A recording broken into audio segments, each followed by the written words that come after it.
right, well, diesel fuel, 531. I used Get Upside here at this local marathon to me.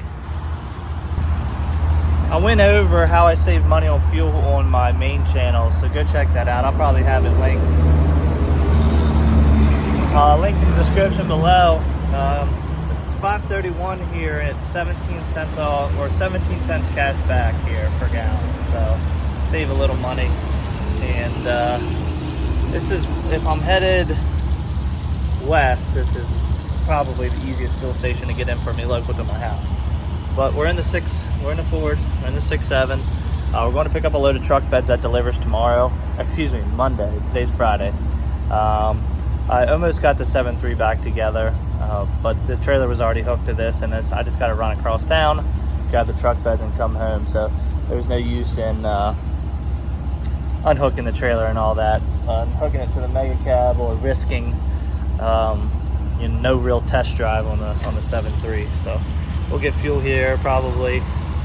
I think this pump here at this place shuts off at 100, so we'll get $100 of fuel and get these truck beds picked up for the day. Oh, time to pick up some truck beds. Something light, only a couple feet, 2 stops. I'm guessing probably two separate beds. And we'll pull in here and see what we're getting. So, oh, hi Bubs.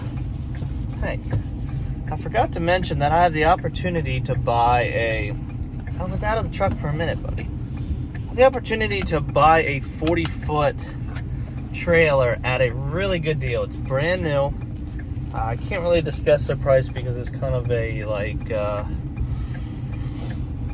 collaboration type of deal. But it's a 40-foot flat. And I think got 7K axles under it. But it'd be perfect for like what I'm hauling right now. Sometimes 35 feet is a little too short. And having a 40-footer would just kind of be nice, especially for all this light stuff we haul. I'll show you the load, but for like, if I wanted to fit 2 of these big flatbeds that I got on here, a 40-footer would be perfect.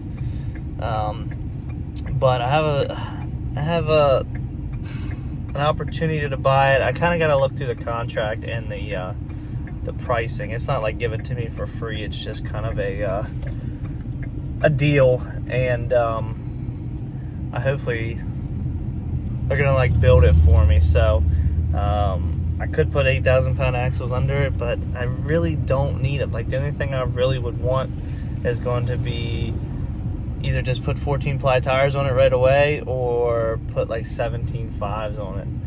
But other than that, the trailer would do just fine for what we do.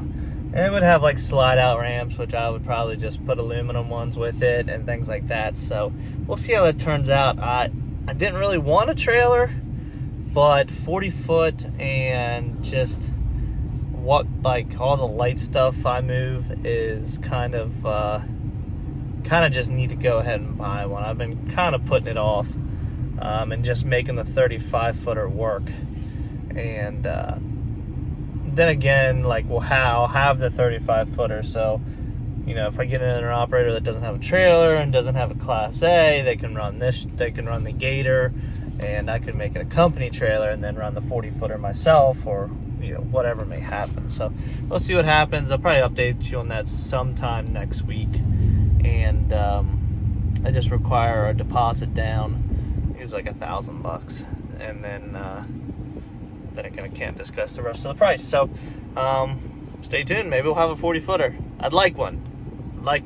Ever since this opportunity came up, I'm like, wouldn't be a bad idea just to pull the trigger on this because of the price I'm getting it for. Oh, look who's back running the streets. The old 7.3. Got everything kind of buttoned up on it. I left that piece hanging down just so I could check the lines, like so I could see up in there. I just ran up the road to get some fuel. 529 here. We'll see what I get with my cashback app. But I think she's good to go. So we're pretty much back to work for the most part. Kid was born 10 days ago at this point. So I've just been staying close to home, helping at night, doing things like that. But phone calls keep coming. I've got people helping me. I think I had an order for 13 cars the other day. And I got truck beds to deliver tomorrow, which goes down to one stop in Roanoke, Virginia, and one stop in Elm City, North Carolina.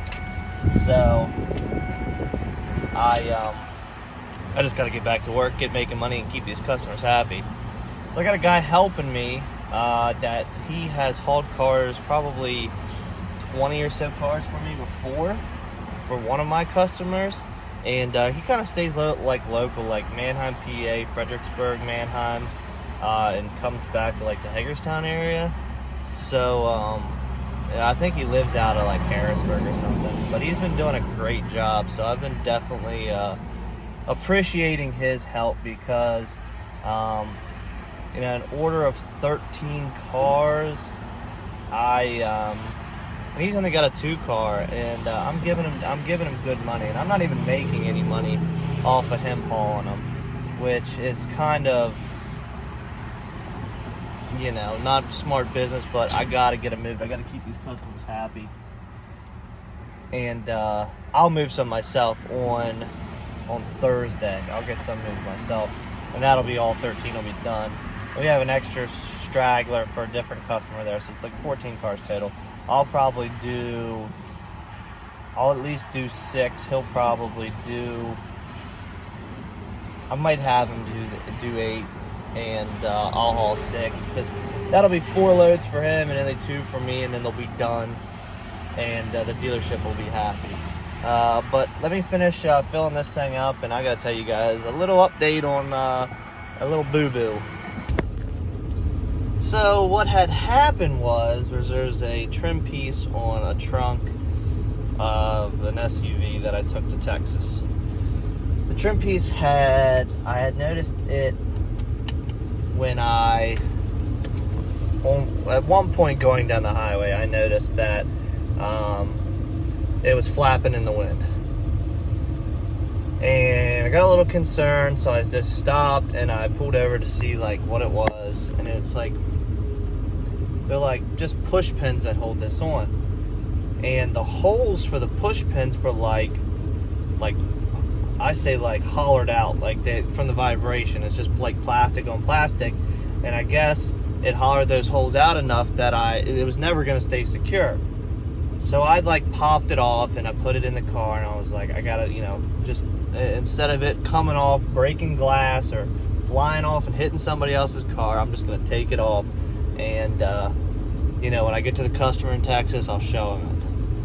So get to Texas, show the customer. He was awesome. He understood. He was like, I'm just gonna take it to the dealership and tell him like this is like what happened. Like this shouldn't have happened during transport. If it didn't happen during transport, it's gonna happen when he's coming down the road. So he was awesome. His wife was a little I get it, it's a brand new car, and it was delivered with damage, but the damage wasn't really caused by me.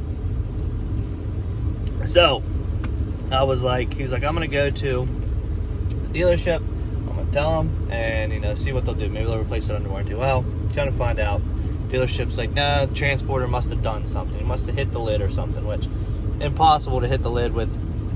I guess they were probably thinking it might have been on like a 9 car and been on the bottom, and obviously it was on a flatbed. So I was like, well, how much is it going to cost? So he's like, he went and found a body shop, and of course you can't just get the trim piece because it messed up the holes on the larger piece. $2,500 is what it's going to take to fix that thing. Now, this is the worst part about commercial insurance.